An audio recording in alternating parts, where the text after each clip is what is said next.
Assalamualaikum teman-teman semuanya. Bayangkan, baru saja air mata saya kering karena perceraian yang sah diketuk palu pengadilan semalam. Pagi ini pintu rumah saya sudah digedor keras oleh ibu mertua. Tanpa basa-basi, tanpa rasa simpati sedikit pun, wanita yang dulu menyebut saya, anak emasnya, itu berdiri di depan pagar, menuntut seluruh perhiasan emas yang pernah saya pakai saat pernikahan dulu. Dia bilang itu harta keluarga mereka, padahal jelas-jelas itu mahar yang sah menjadi milik saya. Saya mencoba tetap tenang, bahkan senyum tipis tersungging di bibir saya saat melihat wajah angkuh mereka. Dengan tangan gemetar karena menahan amarah, saya mengeluarkan sebuah map biru dari dalam tas, sebuah bukti yang selama ini saya simpan rapat-rapat. Sekali saya buka, warna wajah mereka yang tadinya merah padam berubah pucat pasi. Ketakutan luar biasa menyerang mereka hingga nyali mereka ciut seketika. Ternyata, sebelum kita mulai cerita ini, tuliskan dulu di kolom komentar, dari kota mana kalian menonton cerita ini. Dan jangan lupa untuk like dan subscribe channel ini. Yang sudah subscribe, like, dan komen semoga dimudahkan segala urusannya, dilapangkan rezekinya, disehatkan badannya, dan dikabulkan semua hajat dunia akhirat oleh Allah. Amin ya rabbal alamin. Sekarang mari kita mulai ceritanya. Pagi itu, udara di pinggiran kota Jakarta terasa sangat lembab setelah hujan deras mengguyur sepanjang malam, menyisakan genangan air di sana-sini yang mencerminkan langit abu-abu yang suram. Aku terbangun dengan perasaan yang sangat aneh, sebuah kombinasi antara kelegaan yang luar biasa dan rasa hampa yang dalam, karena tepat semalam, statusku resmi berubah menjadi seorang janda setelah proses perceraian yang melelahkan selama 6 bulan. Belum sempat aku menyesap kopi hitam pertamaku untuk menenangkan saraf yang tegang, suara gedoran di pintu pagar rumah kontrakan kecilku terdengar begitu beringas, seolah-olah ada penagih hutang yang sedang mengejar nyawa. Aku menarik napas panjang, mencoba mengumpulkan sisa-sisa keberanian yang ada, lalu melangkah perlahan menuju depan untuk melihat siapa yang berani mengganggu ketenanganku sepagi ini. Hatiku berdegup kencang, firasat buruk mulai merayap di tengkuku saat aku melihat bayangan dua orang yang sangat aku kenali berdiri di balik gerbang besi yang sudah mulai berkarat itu. Di sana, berdiri Bu Ratna, mantan ibu mertuaku, lengkap dengan daster mahalnya dan wajah yang disaput riasan tebal namun tampak sangat menyeramkan karena ekspresi amarah yang meluap-luap. Di sampingnya, Aris, laki-laki yang baru semalam resmi menjadi mantan suamiku, berdiri dengan kepala tertunduk, tampak pengecut seperti biasanya, tidak berani menatap mataku secara langsung. Buka pintunya, Hana. Jangan jadi pengecut kamu di dalam sana. Kami tahu kamu sudah bangun dan sedang bersembunyi. Teriak Bu Ratna dengan suara cemprengnya yang memecah kesunyian pagi, membuat beberapa tetangga mulai melongokkan kepala dari jendela rumah mereka masing-masing. Aku hanya bisa menghela napas, menyadari bahwa ketenangan yang aku dambakan ternyata hanyalah fatamorgana yang sesaat, karena drama ini sepertinya masih jauh dari kata selesai. Dengan tangan yang sedikit gemetar, aku membuka kunci pagar, dan belum sempat aku mengucapkan salam atau kata sapaan apapun, Bu Ratna sudah merangsek masuk ke halaman sempitku dengan langkah yang sangat angkuh. Dia menatapku dari ujung rambut sampai ujung kaki dengan pandangan meremehkan, seolah-olah aku adalah sampah yang tidak sengaja dia temukan di pinggir jalan raya. Tidak usah banyak bicara, aku kesini cuma mau mengambil apa yang menjadi hak keluarga kami, kembalikan semua emas nikah yang kamu pakai itu sekarang juga. Tuntutnya tanpa rasa malu sedikit pun, suaranya naik 1 oktav hingga membuat telingaku terasa berdenging. Aris masih saja diam membatu, tangannya sibuk memainkan kunci mobil. Sementara matanya terus menatap aspal seolah ada sesuatu yang lebih menarik di sana daripada membela mantan istrinya. Aku terdiam sejenak, memandangi gelang emas di pergelangan tanganku dan kalung yang masih melingkar di leherku, yang semuanya adalah mahar sah yang diberikan saat pernikahan kami 3 tahun lalu. Bu, emas-emas ini adalah mahar, dan menurut hukum agama maupun negara, ini sudah menjadi hak milik saya sepenuhnya sejak ijab kabul diucapkan. Jawabku dengan nada suara yang aku usahakan tetap tenang dan terkontrol, meskipun di dalam dada, Jantungku berdentum sangat keras. Mendengar jawabanku, wajah Bu Ratna berubah menjadi merah padam, urat-urat di lehernya menegang, dan dia tampak seperti banteng yang siap menyeruduk siapapun yang ada di depannya. Hukum apa? Kamu itu cuma menantu yang tidak tahu diri. Sudah diceraikan Aris malah mau menguasai harta kami? Dasar perempuan matre. Makinya dengan kata-kata yang sangat menyakitkan hati. Ketidakadilan ini terasa begitu nyata, mengingat selama 3 tahun pernikahan, akulah yang lebih banyak mengeluarkan uang untuk kebutuhan rumah tangga dan bahkan sering menutupi hutang-hutang Aris yang tak jelas rimbanya. Bu Ratna selalu memandangku rendah karena aku hanyalah seorang pegawai administrasi biasa di sebuah perusahaan logistik, sementara mereka merasa sebagai keluarga terpandang yang kaya raya hanya karena memiliki beberapa ruko warisan. Tekanan yang mereka berikan padaku selama ini benar-benar menguras energi dan mental, membuatku merasa seperti tawanan di rumah sendiri, selalu disalahkan atas segala ketidakberuntungan yang menimpa Aris. Namun, pagi ini, aku merasa ada sesuatu yang berbeda dalam diriku, sebuah kekuatan baru yang muncul dari rasa sakit yang sudah mencapai puncaknya, sebuah keinginan untuk berhenti menjadi korban. Aku melihat ke arah Aris, berharap ada sedikit sisa kemanusiaan di dalam dirinya untuk menenangkan ibunya yang sudah mulai bertindak di luar batas. Namun dia tetap saja diam seperti patung tak bernyawa. Aris, kamu diam saja melihat ibumu menghinaku seperti ini? Kamu tahu persis dari mana emas ini berasal dan bagaimana perjuangan kita dulu. Ucapku lirih, menatapnya dengan penuh kekecewaan yang mendalam. Aris hanya mendongak sekilas, menatapku dengan tatapan dingin dan kosong, lalu berkata dengan suara yang nyaris tak terdengar. Ikuti saja apa kata ibu, Hana, daripada urusannya jadi panjang dan makin memalukan di depan tetangga. Jawaban singkat itu adalah pukulan telak bagiku, mengonfirmasi bahwa keputusanku untuk bercerai adalah hal paling benar yang pernah aku lakukan dalam hidupku yang malang ini. Bu Ratna tertawa mengejek, merasa mendapatkan dukungan penuh dari anak kesayangannya, dan dia kembali melangkah maju hingga wajahnya hanya berjarak beberapa sentimeter dari wajahku. Dengar ya, kalau kamu tidak serahkan sekarang, aku akan berteriak di depan rumah ini bahwa kamu adalah pencuri perhiasan keluarga kami, biar semua orang tahu betapa busuknya kelakuanmu. Ancamnya dengan mata yang melotot lebar, penuh dengan fitnah dan kebencian yang tidak berdasar. Aku merasakan amarah yang membara mulai membakar seluruh nadiku, namun aku tidak ingin membalasnya dengan teriakan atau makian yang sama rendahnya dengan apa yang dia lakukan padaku. Aku justru tersenyum, sebuah senyuman yang sangat tenang, yang entah mengapa membuat Bu Ratna terhenti sejenak dan tampak sedikit kebingungan melihat reaksiku yang di luar dugaan. Oh, jadi ibu mau bermain dengan ancaman dan fitnah? Baiklah. Kalau itu memang keinginan ibu, saya akan memberikan sesuatu yang jauh lebih berharga daripada sekadar potongan emas ini, kataku sambil berjalan masuk ke dalam rumah tanpa menunggu persetujuan mereka.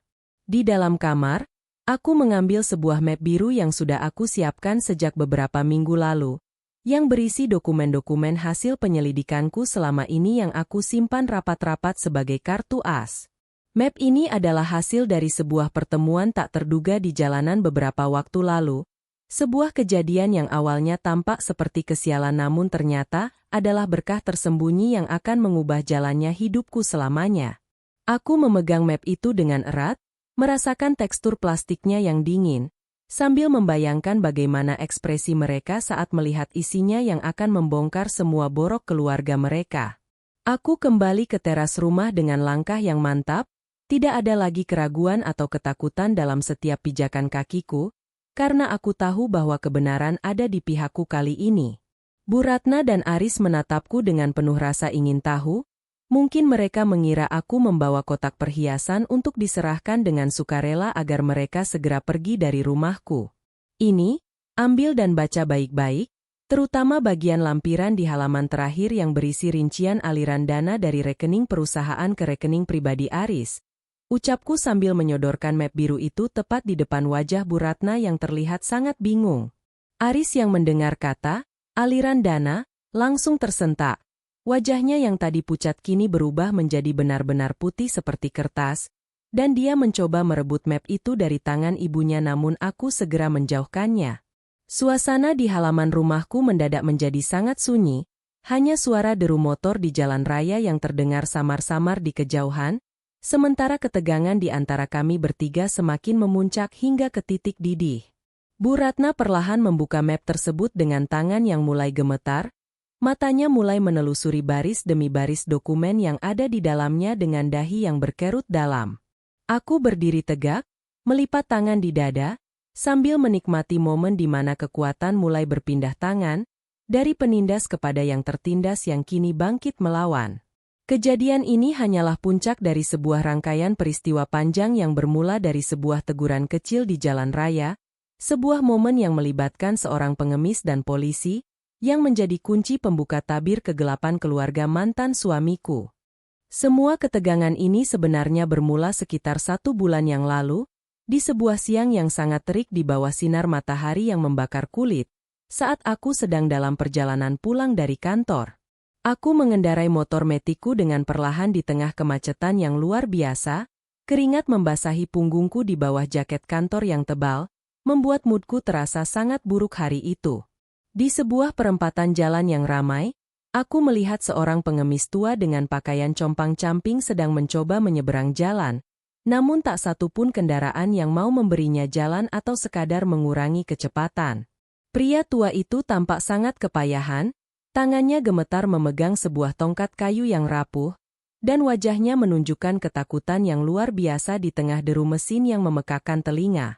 Tepat saat kakek pengemis itu sampai di tengah jalan, sebuah mobil patroli polisi melaju kencang dari arah berlawanan tanpa membunyikan sirine, seolah-olah mereka adalah penguasa jalanan yang boleh melanggar aturan apapun.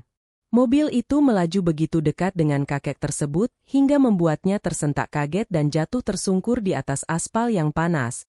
Sementara mobil polisi itu terus melaju seolah tidak terjadi apa-apa. Rasa amarahku meledak seketika melihat ketidakadilan yang terpampang nyata di depan mataku. Bagaimana mungkin aparat yang seharusnya melindungi rakyat malah bertindak semena-mena terhadap orang yang lemah? Tanpa pikir panjang, aku memacu motorku mengejar mobil polisi itu sambil terus membunyikan klakson dengan keras, mengabaikan risiko bahwa aku mungkin akan terkena masalah karena berani menegur mereka.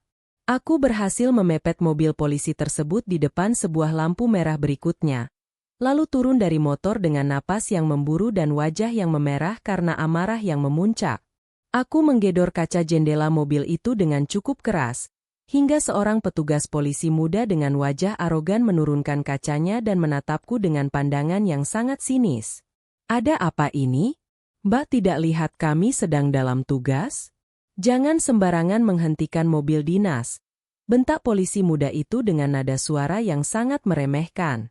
Aku tidak gentar sedikit pun, justru aku menatapnya balik dengan tajam dan berkata, "Tugas apa yang membolehkan Bapak menabrak pengemis tua sampai jatuh dan meninggalkannya begitu saja? Bapak seharusnya malu memakai seragam itu."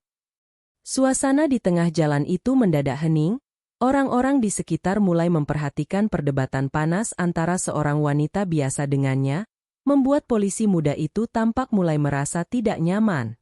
Namun, dari kursi belakang mobil tersebut, muncul seorang pria parubaya dengan pangkat yang jauh lebih tinggi. Seorang perwira yang memiliki tatapan mata sangat tajam namun penuh wibawa. Pria itu turun dari mobil, memerintahkan anak buahnya untuk diam, lalu mendekatiku dengan langkah yang tenang namun sangat intimidatif bagi siapapun yang memiliki niat buruk. "Maafkan anak buah saya, Mbak. Kami memang sedang terburu-buru, tapi itu bukan alasan untuk mengabaikan keselamatan warga." "Siapa nama Mbak?" tanya perwira tersebut dengan suara yang berat namun terdengar cukup tulus. Aku menyebutkan namaku dengan suara yang masih sedikit bergetar, lalu menjelaskan kronologi kejadian yang aku lihat tadi, bagaimana kakek pengemis itu diperlakukan seperti benda mati di jalanan.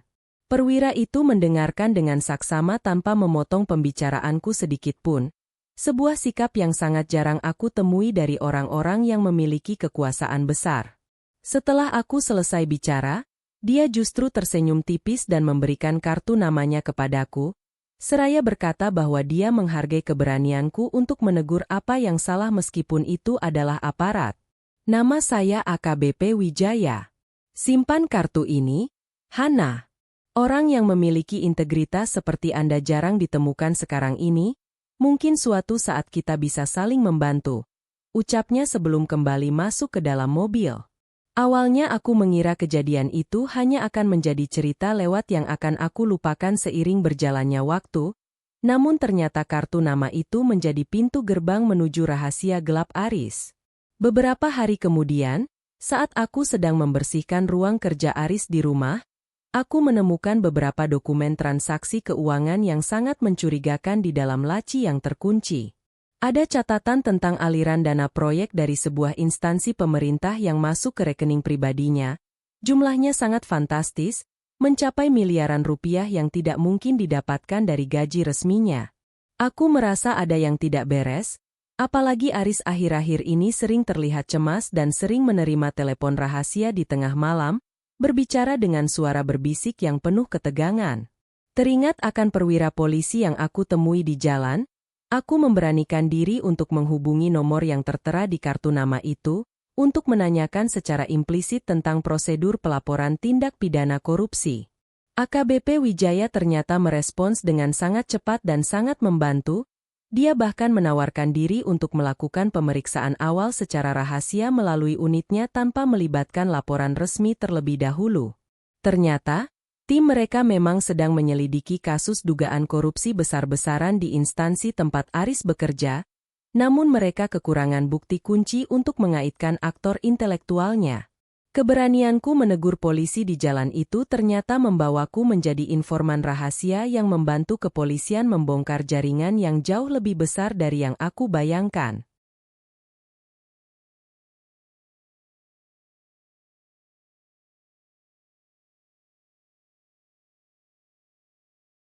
Selama proses perceraian kami, aku harus berpura-pura tidak tahu apa-apa, tetap menjadi istri yang tampak lemah dan terus-menerus disakiti oleh perlakuan buruk Aris dan ibunya yang semakin menjadi-jadi. Bu Ratna bahkan sempat menuduhku berselingkuh hanya karena aku sering pulang agak terlambat karena harus bertemu secara sembunyi-sembunyi dengan tim penyidik di tempat yang aman. Dia memfitnahku di depan seluruh keluarga besar, mengatakan bahwa aku adalah wanita pembawa sial yang hanya ingin menguras harta anaknya saja, padahal kenyataannya adalah sebaliknya. Tekanan mental yang aku alami sangat luar biasa. Setiap malam aku hanya bisa menangis dalam diam, menahan sesak di dada karena harus menanggung fitnah keji sementara aku sedang berusaha menyelamatkan martabatku sendiri. Namun, setiap kali aku merasa ingin menyerah, aku selalu ingat wajah kakek pengemis di jalanan itu, yang telah memberiku pelajaran bahwa keadilan harus diperjuangkan dengan nyali yang besar. Aku mulai mengumpulkan semua bukti yang aku temukan, mulai dari fotokopi kwitansi palsu, rekaman pembicaraan Aris dengan rekan bisnisnya yang curang, hingga data aset tersembunyi milik keluarganya. Semua bukti itu aku susun dengan sangat rapi di dalam map biru yang kini sedang dibaca oleh Bu Ratna dengan wajah yang semakin pucat pasi setiap kali dia membalikan halaman. Aku tahu bahwa ini adalah satu-satunya cara untuk membungkam mereka selamanya dan memastikan bahwa mereka tidak akan pernah berani lagi menginjak-injak harga diriku sebagai seorang manusia. Kembali ke saat ini, di halaman rumahku, aku melihat bagaimana tangan Bu Ratna mulai gemetar hebat hingga map biru itu nyaris jatuh dari genggamannya jika dia tidak segera mencengkeramnya kuat-kuat. Aris sudah tidak bisa lagi menyembunyikan kepanikannya. Dia berusaha merebut map itu dari ibunya dengan wajah yang berkeringat deras meskipun udara pagi masih terasa cukup sejuk. Dari mana kamu mendapatkan semua ini, Hana? Ini semua palsu. Kamu pasti sengaja membuat ini untuk menjatuhkan kami. Teriak Aris dengan suara yang pecah, menunjukkan ketakutan yang sudah mencapai puncaknya. Aku hanya menatapnya dengan rasa iba yang sangat kecil. Menyadari bahwa laki-laki yang pernah aku cintai ini ternyata hanyalah seorang pengecut yang berlindung di balik ketiak ibunya dan tumpukan uang haram.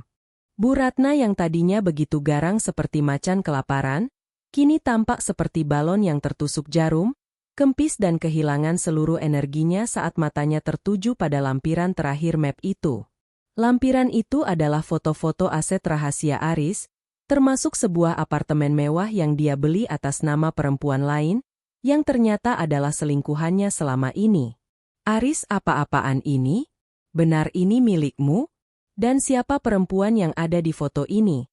Tanya Bu Ratna dengan suara yang bergetar, rasa malu dan kaget bercampur menjadi satu di wajahnya yang mulai tampak keriput. Aris tidak bisa menjawab, dia hanya bisa tergagap, mencari-cari alasan yang masuk akal namun tidak ada satupun kata yang keluar dari mulutnya selain gumaman yang tidak jelas. Aku melangkah maju, memperkecil jarak di antara kami, membiarkan auraku yang kini jauh lebih kuat mendominasi suasana di halaman rumah yang sempit itu. Ibu selalu bilang saya yang matre, selalu menuduh saya hanya menginginkan emas ini, tapi lihatlah anak kesayangan ibu yang ibu bangga-banggakan ini. Ucapku dengan nada yang tajam dan menusuk.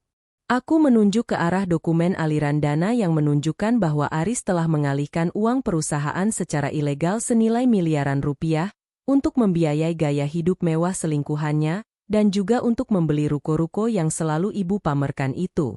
Keheningan yang terjadi setelah kata-kataku itu terasa begitu menyesakan, seolah-olah oksigen di tempat itu tiba-tiba habis tersedot oleh kenyataan pahit yang baru saja terungkap.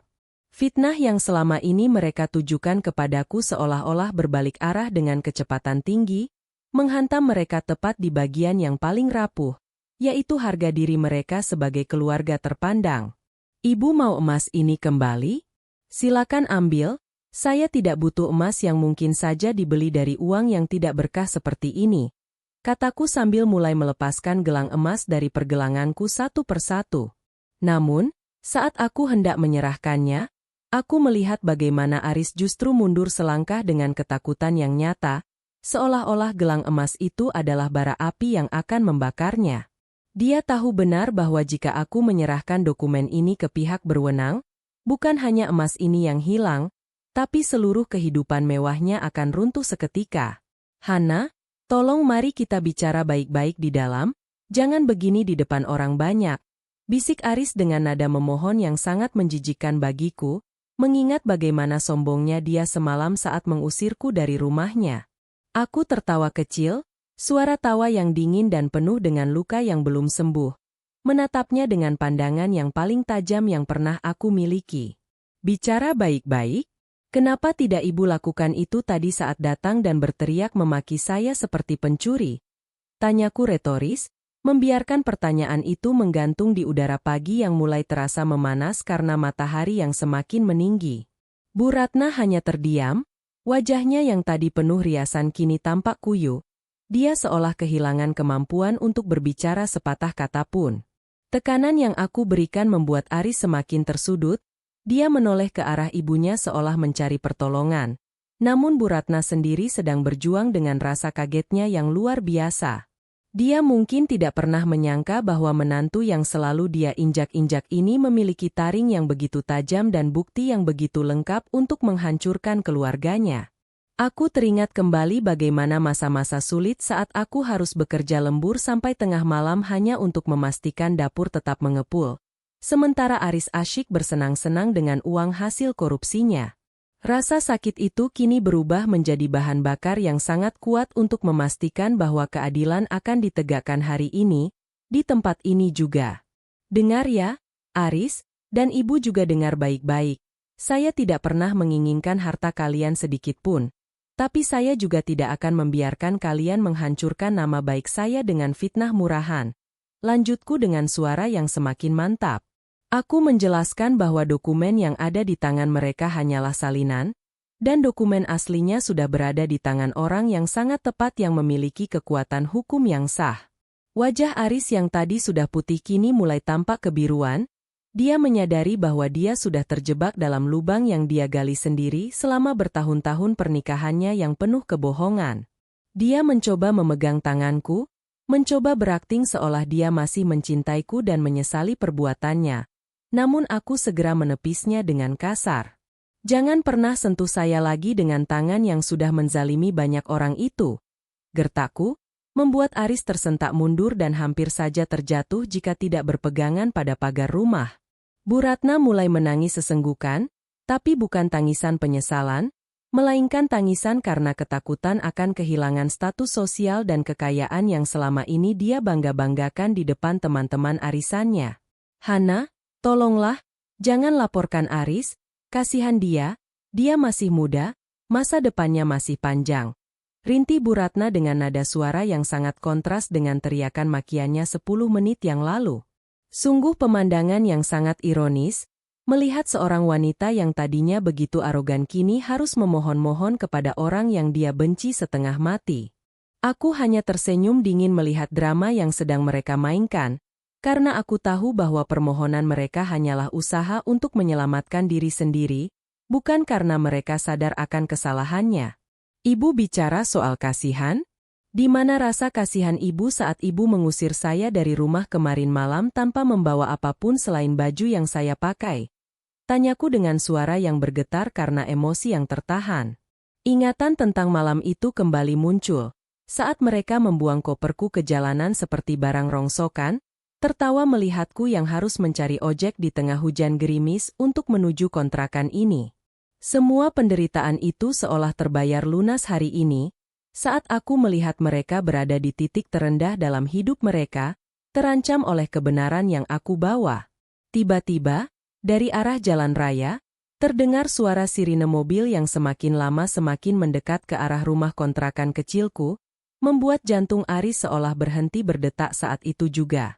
Dia menatap ke arah ujung jalan dengan wajah penuh horor, menyadari bahwa ketakutan terbesarnya mungkin akan menjadi kenyataan lebih cepat dari yang dia duga. Aku sendiri merasa sedikit terkejut karena aku tidak menyangka bahwa tim penyidik akan datang secepat ini, meskipun aku memang sudah memberikan alamat lokasiku kepada AKBP Wijaya melalui pesan singkat. Mobil hitam dengan kaca gelap yang sangat kukenali itu berhenti tepat di belakang mobil Aris, menutup jalan dan menciptakan suasana yang sangat mencekam bagi siapapun yang melihatnya. Seorang pria dengan setelan jas rapi turun dari mobil tersebut, diikuti oleh beberapa orang berpakaian preman namun dengan postur tubuh yang tegap dan wajah yang sangat serius, membuat warga sekitar semakin ramai berkumpul untuk menonton kejadian ini. Pria itu adalah AKBP Wijaya, orang yang dulu aku tegur di jalanan karena masalah pengemis. Kini dia datang sebagai sosok yang akan menuntaskan janji keadilannya. Dia melangkah menuju ke arah kami dengan langkah yang tenang, matanya langsung tertuju pada Aris yang sudah tidak bisa lagi berdiri tegak karena kedua kakinya yang lemas. Aku menatapnya, memberikan isyarat dengan anggukan kepala bahwa dokumen yang dia butuhkan sudah ada di sana, siap untuk mengakhiri sandiwara panjang keluarga ini. AKBP Wijaya berdiri di hadapan kami, memancarkan aura otoritas yang begitu kuat hingga membuat Bu Ratna yang tadinya menangis langsung terdiam membeku karena ketakutan yang luar biasa. Saudara Aris, saya AKBP Wijaya dari Direktorat Kriminal Khusus, kami memiliki alasan yang cukup untuk membawa Anda guna dimintai keterangan terkait dugaan tindak pidana pencucian uang dan korupsi, ucapnya dengan suara bariton yang sangat berwibawa. Aris mencoba untuk berbicara, namun lidahnya seolah keluh. Dia hanya bisa menelan ludah dengan susah payah sementara tangannya dipasangi borgol oleh petugas yang lain. Pemandangan itu terasa sangat nyata, sebuah akhir dari kesombongan yang selama ini dibangun di atas penderitaan orang lain dan ketidakjujuran yang sistematis. Bu Ratna yang melihat anaknya diborgol langsung menjerit histeris, dia mencoba menerjang petugas untuk melepaskan Aris, namun segera ditahan oleh petugas wanita yang juga ikut dalam rombongan tersebut. Lepaskan anakku. Kalian salah tangkap, anakku orang baik-baik, dia tidak mungkin melakukan hal sejahat itu. Teriaknya dengan sisa-sisa kekuatannya yang mulai memudar. AKBP Wijaya menatap Bu Ratna dengan tenang, lalu menunjuk ke arah map biru yang masih dipegang oleh wanita tua itu dengan tangan yang gemetar hebat. Bukti di tangan ibu sudah lebih dari cukup untuk memulai proses penyidikan lebih lanjut, dan kami juga sudah memiliki bukti tambahan dari saksi-saksi kunci lainnya. Tegasnya tanpa ada keraguan sedikit pun dalam suaranya. Aku berdiri di samping AKBP Wijaya, menatap mantan ibu mertuaku itu dengan pandangan yang kosong, tidak ada lagi kemarahan atau dendam yang tersisa, yang ada hanyalah rasa hampa melihat kehancuran mereka. Tadi ibu bilang saya pencuri, kan? Sekarang semua orang bisa melihat siapa pencuri yang sebenarnya di sini, yang mencuri hak orang lain untuk kepentingan pribadi. Ucapku dengan suara yang jernih dan terdengar oleh semua orang yang berkerumun. Para tetangga yang tadi hanya menonton kini mulai berbisik-bisik. Beberapa dari mereka bahkan terang-terangan menunjuk Aris dengan wajah yang penuh dengan kecaman dan rasa tidak percaya. Fitnah yang mereka tebarkan selama ini kini berbalik menyerang mereka dengan kekuatan yang 10 kali lipat lebih besar dan mematikan. Aris menatapku untuk terakhir kalinya sebelum dia dimasukkan ke dalam mobil petugas. Matanya penuh dengan kebencian namun juga ada secercah penyesalan yang sudah sangat terlambat untuk diungkapkan. Aku hanya membalas tatapannya dengan senyuman tipis, senyuman yang sama yang aku berikan tadi saat mereka baru datang menagih emas nikahku dengan penuh keangkuhan. Aku merasa seolah-olah beban berat yang selama ini menindih bahuku tiba-tiba terangkat, membuatku bisa bernapas dengan lega untuk pertama kalinya sejak bertahun-tahun lamanya. Kejadian ini membuktikan bahwa tidak ada kebohongan yang bisa disembunyikan selamanya, dan setiap kejahatan pasti akan menemukan jalannya menuju keadilan melalui cara yang paling tidak terduga sekalipun. Bu Ratna yang kini terduduk lemas di aspal jalanan, terus meratapi nasibnya sambil memandangi mobil petugas yang mulai bergerak pergi meninggalkan halaman rumahku yang kini sunyi kembali. Dia menatap perhiasan emas yang masih aku genggam, lalu menatap wajahku dengan tatapan memohon yang sangat memilukan bagi siapapun yang tidak tahu betapa busuk kelakuannya dulu. "Hana, tolong bantu Aris, kamu kan mantan istrinya. Kamu punya bukti-bukti itu? Tolong cabut laporannya, jangan hancurkan hidup kami seperti ini." Rintihnya dengan suara yang nyaris hilang tertelan isak tangis. Aku hanya bisa menggelengkan kepala, menyadari bahwa sampai detik ini pun, dia masih tidak paham bahwa apa yang terjadi adalah hasil dari perbuatan mereka sendiri, bukan karena kejahatanku. "Ibu, keadilan tidak bisa ditawar dengan air mata, apalagi setelah semua rasa sakit yang Ibu dan Aris berikan kepada saya selama ini tanpa henti."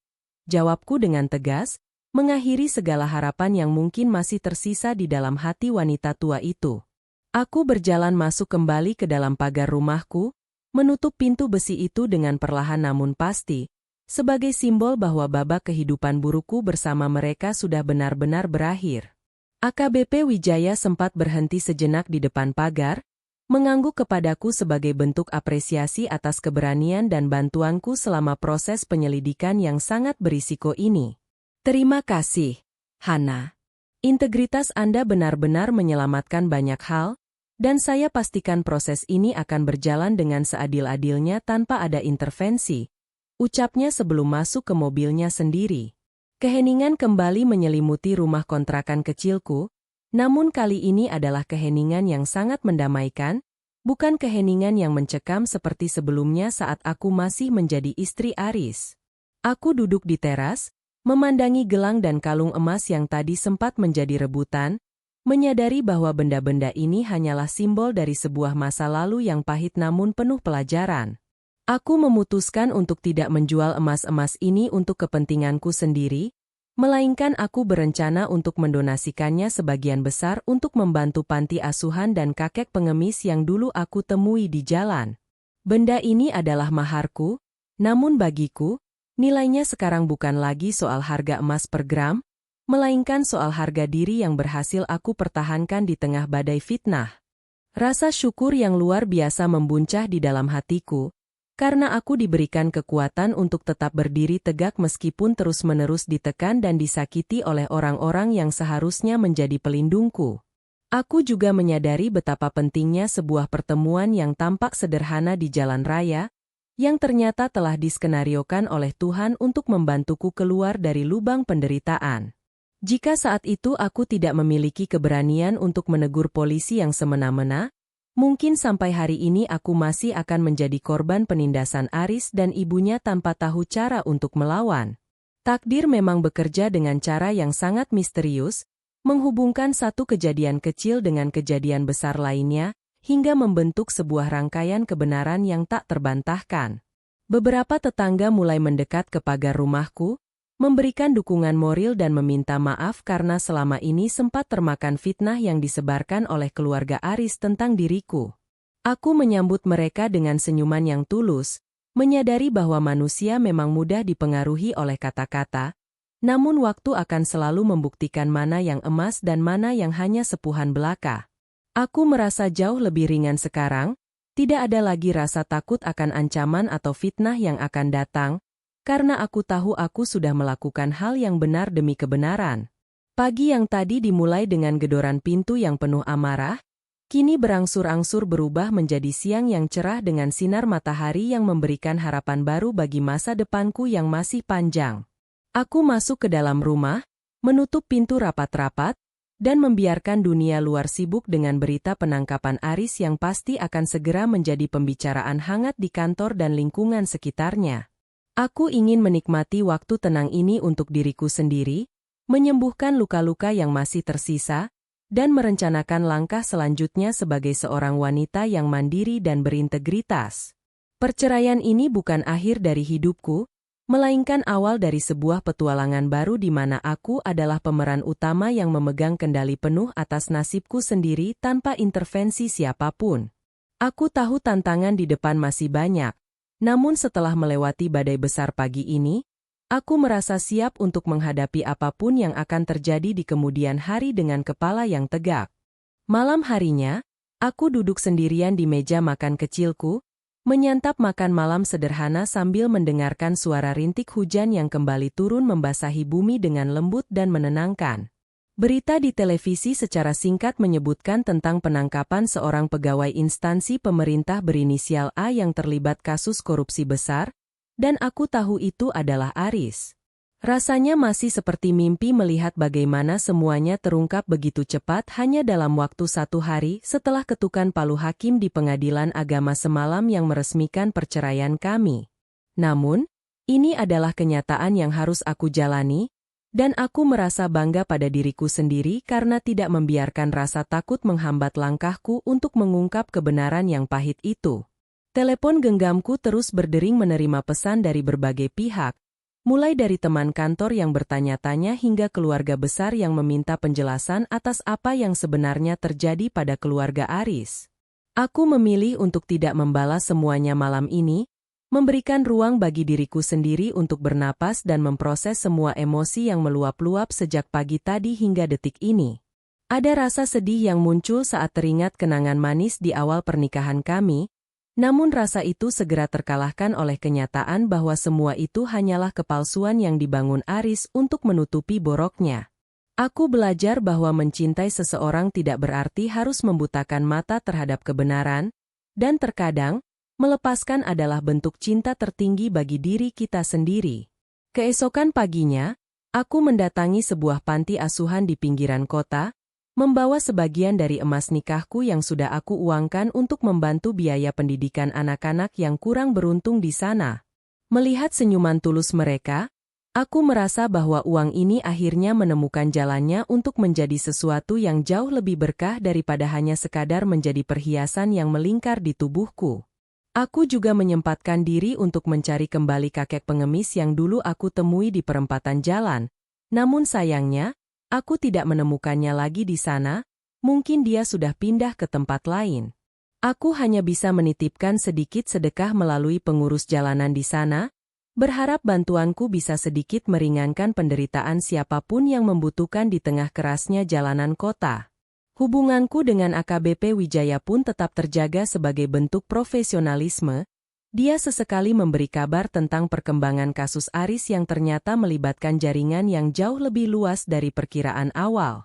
Aris kini harus menghadapi ancaman hukuman penjara belasan tahun dan seluruh asetnya disita oleh negara, meninggalkan Bu Ratna dalam kondisi ekonomi yang sangat sulit dan harus kehilangan rumah mewahnya. Aku tidak merasa senang atas penderitaan mereka, namun aku juga tidak merasa bersalah, karena setiap orang harus bertanggung jawab atas setiap pilihan hidup yang telah mereka ambil dengan sadar. Ini adalah pelajaran berharga bagi siapapun, bahwa kekayaan yang didapatkan dengan cara yang tidak benar tidak akan pernah membawa kebahagiaan yang hakiki pada akhirnya. Suatu sore, saat aku sedang berjalan-jalan di taman kota untuk sekadar menghirup udara segar, Aku melihat seorang wanita parubaya yang tampak sangat lusuh sedang duduk sendirian di bangku taman dengan tatapan yang kosong. Dari kejauhan, aku mengenali bahwa itu adalah Bu Ratna, yang kini penampilannya sudah jauh berbeda dengan saat dia berdiri angkuh di depan pagarku tempo hari. Dia tampak jauh lebih tua, guratan kesedihan dan penyesalan tampak jelas di wajahnya, dan tidak ada lagi daster mahal atau riasan tebal yang dulu selalu dia banggakan di setiap kesempatan.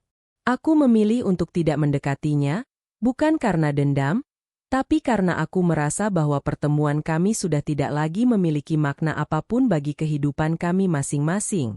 Aku terus melangkah maju, melewati bangku taman itu tanpa menoleh lagi, membiarkan masa lalu tetap menjadi masa lalu yang sudah terkunci rapat dalam peti kenangan yang berdebu.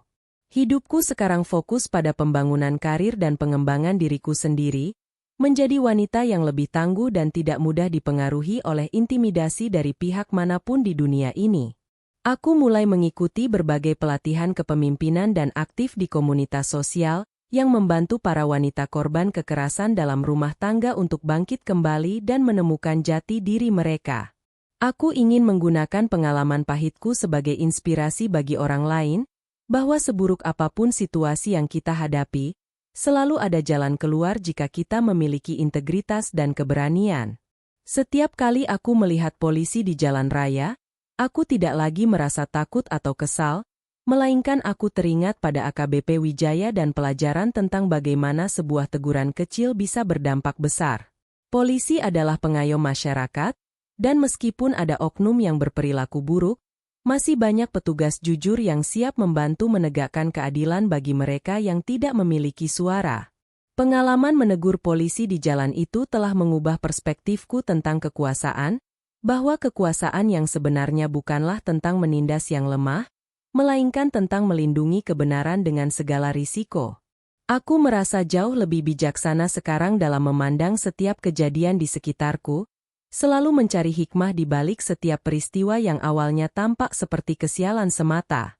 Rumah kontrakan kecilku sekarang terasa jauh lebih hangat dan penuh energi positif, meskipun aku tinggal sendiri tanpa kehadiran seorang pendamping hidup untuk saat ini di sisiku. Aku mengisi waktu luangku dengan membaca buku, merawat tanaman di halaman depan, dan sesekali mengundang teman-teman dekatku untuk makan bersama dan berbagi cerita tentang indahnya kehidupan yang sederhana. Aku menyadari bahwa kebahagiaan tidak selalu harus datang dari pernikahan yang sempurna atau harta yang berlimpah, melainkan dari ketenangan batin karena telah hidup dalam kejujuran. Setiap malam sebelum tidur, aku selalu bersyukur atas kekuatan yang diberikan Tuhan untuk melewati badai besar yang sempat mengancam untuk menenggelamkan hidupku ke dasar jurang yang paling dalam. Terkadang, aku masih teringat senyuman kakek pengemis itu sebelum dia jatuh tersungkur karena mobil patroli, sebuah ingatan yang selalu memicu semangatku untuk tidak pernah membiarkan ketidakadilan terjadi di depan mataku. Dia mungkin tidak tahu bahwa kehadirannya di siang bolong yang terik itu telah menjadi pemicu bagi kehancuran sebuah dinasti kebohongan yang telah lama menyengsarakan diriku. Dunia ini memang unik, terkadang pahlawan dalam hidup kita bukanlah orang besar dengan jubah kemenangan, melainkan orang-orang kecil yang kita temui di pinggir jalan tanpa sengaja. Aku belajar untuk menghargai setiap orang yang aku temui, karena siapa tahu, salah satu dari mereka adalah malaikat yang dikirim Tuhan untuk membawa perubahan besar dalam jalan hidupku. Kini, aku berdiri di balkon kantorku yang baru di sebuah gedung pencakar langit, menatap pemandangan kota Jakarta yang selalu sibuk dan penuh dengan hiruk-pikuk kehidupan manusia yang tak pernah ada habisnya. Aku tersenyum pada diriku sendiri, menyadari betapa jauhnya aku telah melangkah dari wanita lemah yang dulu selalu menangis karena makian ibu mertua dan pengabaian seorang suami. Emas nikah itu memang sudah tidak lagi ada bersamaku, namun aku telah mendapatkan sesuatu yang jauh lebih berkah dan abadi, yaitu kemerdekaan jiwa dan kehormatan yang tak tergoyahkan. Ceritaku adalah bukti nyata bahwa keadilan akan selalu menemukan jalannya, selama kita memiliki nyali untuk menegur yang salah dan membuka tabir kebenaran, bahkan di saat yang paling sulit sekalipun.